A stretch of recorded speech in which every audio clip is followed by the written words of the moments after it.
partie, donc je vais passer à la partie pratique. Ça veut dire je vais donc exécuter les commandes donc du CC1, donc du TP. Et donc là, je suis dans mon home. Donc là, je remarque que je suis dans mon home ici, le tilde qui exprime le home.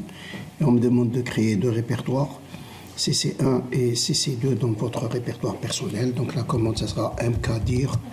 Donc là, ça sera mkdir et ça sera CC1, CC2. D'accord?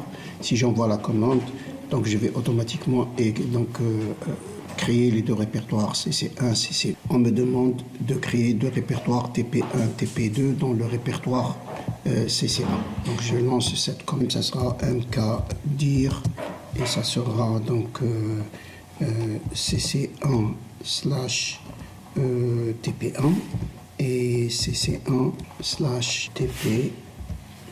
Voilà. Donc si je fais maintenant un ls, je vois que j'ai CC1 et j'ai CC2 qui étaient créés. Donc j'ai CC1, CC2 et TP1, TP2 qui sont créés donc CC1 et dans CC1. Maintenant on me demande donc de copier les deux répertoires TP1 et TP2 dans le répertoire CC2. Alors la commande, ça sera donc cp r cp moins donc r et ça sera cc1 slash tp1 cc1 slash tp2 et ceci sera recopié dans cc2.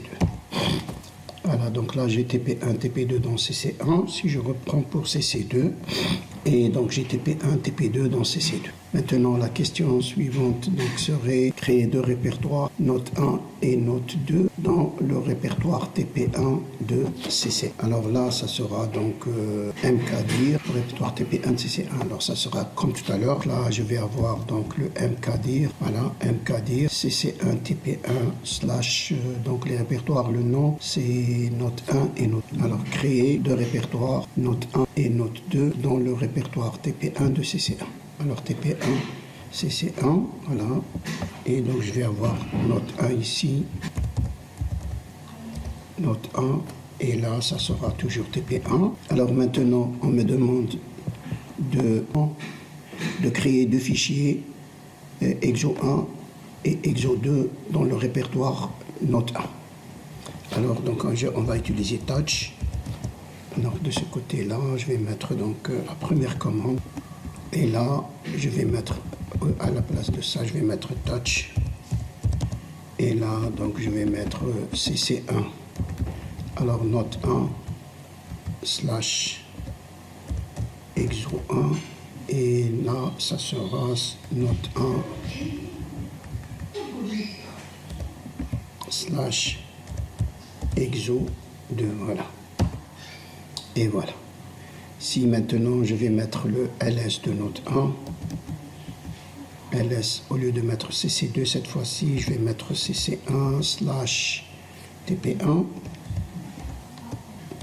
et je vois que dans tp1 j'ai note 1 et note 2. Si j'envoie maintenant avec pour note 1 et je vais trouver exo1 et exo2. Voilà. Maintenant la question, ça serait donc de copier les deux fichiers exo1 et exo2 dans le répertoire donc TP2 de CC2. Voilà. Dans le répertoire TP2 de CC2. Et maintenant, donc la commande serait donc CP et donc je vais prendre la commande précédente, voilà celle-ci, et là je vais mettre CP donc CC1 TP1 note 1 exo 1 et là tout ça je vais le copier dans le répertoire. Ici ça sera donc CC2 slash TP2. Voilà. Et si je fais mon ls maintenant, voilà, ls cette fois-ci je vais mettre CC2 TP2. Et donc là, remarquez, j'ai l'exercice 1, exo 1, exo 2. Voilà. Alors la deuxième question, ça sera donc de se placer dans le répertoire CC2, TP2, c'est normal. Donc ça sera donc CD, CC2 slash TP1. Voilà. Voilà, je suis dans le répertoire donc CC2 TP1. Le remarque, c'est en bleu, le répertoire CC2 TP1. Et on me demande de vérifier que j'y suis dans ce répertoire. Je vais mettre PWD. Voilà, et PWD, elle me donne home. Mustafa, ça c'est mon home. Et CC2 TP1. Donc home. Et je suis donc, j'ai donné la commande CD CC2 TP1. Slash TP1, je me suis déplacé dans le CC2 slash TP1, j'ai fait PWD et donc j'ai affiché mon répertoire. La question suivante, donc en une seule commande, on me demande, et en utilisant le chemin du répertoire, alors CD, et ça sera donc chemin relatif, donc ça sera le tilde, et ça sera slash, donc on me demande d'aller vers CC1 et slash TP2. Et voilà, donc j'étais dans le CC2 TP1 et maintenant je suis dans le CC1 TP2. Maintenant la question suivante donc serait en utilisant le chemin cette fois-ci absolu, donc chemin absolu, en utilisant le chemin absolu, retourner dans le répertoire relatif, en utilisant le chemin absolu, retourner dans le répertoire CC2 TP. Alors maintenant, je vais copier le chemin qui m'a été donné par PWD. PWD, il va me donner ce chemin et je vais mettre CD et on me demande de retourner dans le répertoire CC2 TP à partir donc du chemin relatif. Voilà ma commande et vous remarquez que je suis revenu dans le répertoire CC2 TP. Enfin, on me demande de revenir vers la racine, c'est très simple, je vais mettre CD et je suis dans la racine.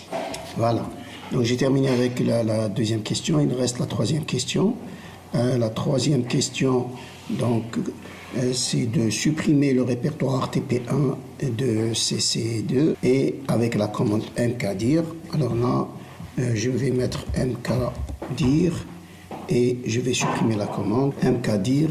Et cette fois-ci, donc, je vais supprimer le répertoire TP1 de CC2. Alors, ça sera rmdir, rmdir, et ça sera CC slash TP, TP1.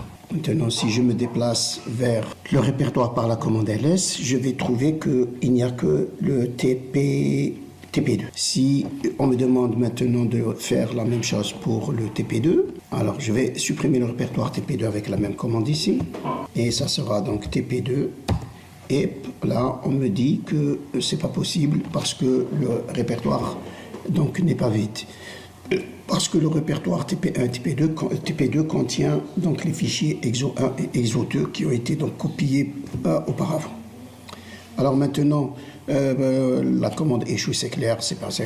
On me demande de supprimer TP2, donc de CC2 avec la commande rm et -r pour appliquer une récursivité. Voilà la commande. Donc la commande rmdir CC2 TP2 a échoué et donc j'ai remplacé par la commande rm-r qui permet de supprimer les directories et les fichiers en même temps. Donc elle va supprimer les deux fichiers exo1 et exo2 par le -r, parent, ça veut dire, et ensuite supprimer le parent qui est donc le CP2. Si je fais mon ls donc C2 TP2, là on me dit accès donc inconnu, et si je fais maintenant ls uniquement le T2, voilà. Alors maintenant, donc je remarque que donc en utilisant la commande rm-r cc2 slash tp2, j'ai pu supprimer le fichier. Et donc en faisant le ls-la c2 tp2, on me dit que le tp2 n'existe pas parce qu'il a été supprimé. Et ensuite en faisant ls-la cc2, on me donne que le répertoire cc2 est vide, il ne contient aucun des fichiers. Voilà. Maintenant, je reviens à la question suivante. Donc, c'était revenez à la racine de votre répertoire personnel. J'y suis à la racine. Et ce sera la quatrième question. Déplacer. Donc, déplacer les fichiers exo 1, exo 2, note TP1 et supprimer les répertoires note 1 et note 2.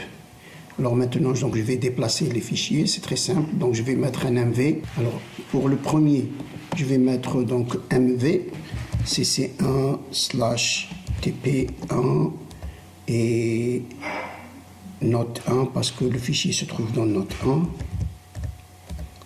/ exo 1 et le deuxième,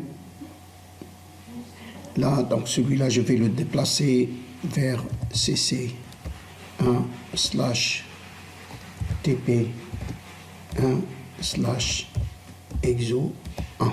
Voilà. Donc je vais déplacer le premier fichier, c'est fait, et maintenant je déplace le deuxième fichier. Je change uniquement le nom et j'applique le deuxième fichier. Voilà. Et voilà. Donc là, je vous montre. Voilà. Donc la première commande, ça sera MV pour faire un move et supprime donc move cc1 tp1 note 1 exo 1 et je vais faire le move vers tp1 et ensuite donc tp1 cc1 évidemment et le move de l'exo 2, ça sera donc la même commande en changeant uniquement le nom du fichier exo 1 par le fichier exo 2. Voilà, maintenant 5. Donc la question maintenant 5. On me demande donc de supprimer note 1 et note 2, puisque le note 1 et le note 2 ne sont pas vides, donc je suis obligé de faire le RM-R. D'accord? Parce que si je fais LS moins LA pour vérifier note 1, pour vérifier le note 1, ça sera donc cc1 / tp1 / note 1. Si je lance cette commande, ce répertoire note 1 il est vide puisque j'ai déplacé les deux commandes. Si je fais maintenant note 2, c'est aussi vide. Donc je vais mettre donc RM-R note 1 et cc1 / j'aurais pu faire directement RM-dir parce que les deux répertoires sont vides. Alors cc1 tp1 / note 2. Les deux sont vides. Donc, en déplaçant, donc j'ai vidé les deux répertoires. J'ai pas fait une copie, j'ai fait un déplacement vers donc le note 1 et note 2 sont restés vides. Donc la commande, ça sera R-L. R n'est pas utile. cc1 tp note 1, cc1 tp note 2 pour supprimer note 1 et note 2. Si je fais maintenant la commande ls et je vais mettre donc cc1 et tp1 et je trouve que dans cc1 tp1 il n'y a pas note 1 note 2, par contre il y a exo 1 et exo 2 qui a été déplacé par la commande mv. Pour renommer, je vais mettre donc la commande mv et ça sera pratiquement la même commande. Alors ça sera donc mv cc1 tp1 et au lieu de note, donc je vais enlever note 1 ici et ça sera donc exo 1 et je vais le nommer en cc1 tp1 exercice 1. Ça c'est la première commande. Maintenant la deuxième commande, ça sera pour le 2 la même chose mais pour l'exo 2 et ça sera cp1 tp1 exo 2. J'ai mes deux répertoires, donc mes deux fichiers exercice 1 et exo 1 exo 2 qui donc sont renommés en exercice 1 et en exercice 2. Si je fais maintenant mon ls et je vais mettre tp1 et voilà, donc je trouve qu'il n'y a aucun fichier à part les deux fichiers exercice 1 et exercice 2 qui sont donc renommés. Maintenant là, pour le 6, on me demande, je pense, donc l'arborescence, de dessiner l'arborescence. Alors l'arborescence, donc, je vais l'afficher directement avec la commande ls-r pour donner la totalité de l'arborescence. Et voilà mon arborescence. Alors donc j'ai dans le home le CC1 et dans le CC1 j'ai TP1 et dans le TP1 tout à fait au début j'ai CC1 et CC2, les deux répertoires CC1 CC2. Ensuite dans le répertoire CC1 j'ai TP1 et TP2 et dans le répertoire TP1 j'ai exercice, le fichier exercice 1 et le fichier exercice 2. Dans le TP2, il n'y a rien. Et dans le C2, il n'y a rien. Voilà donc l'exécution de la commande. Voilà l'exécution. Donc j'ai terminé.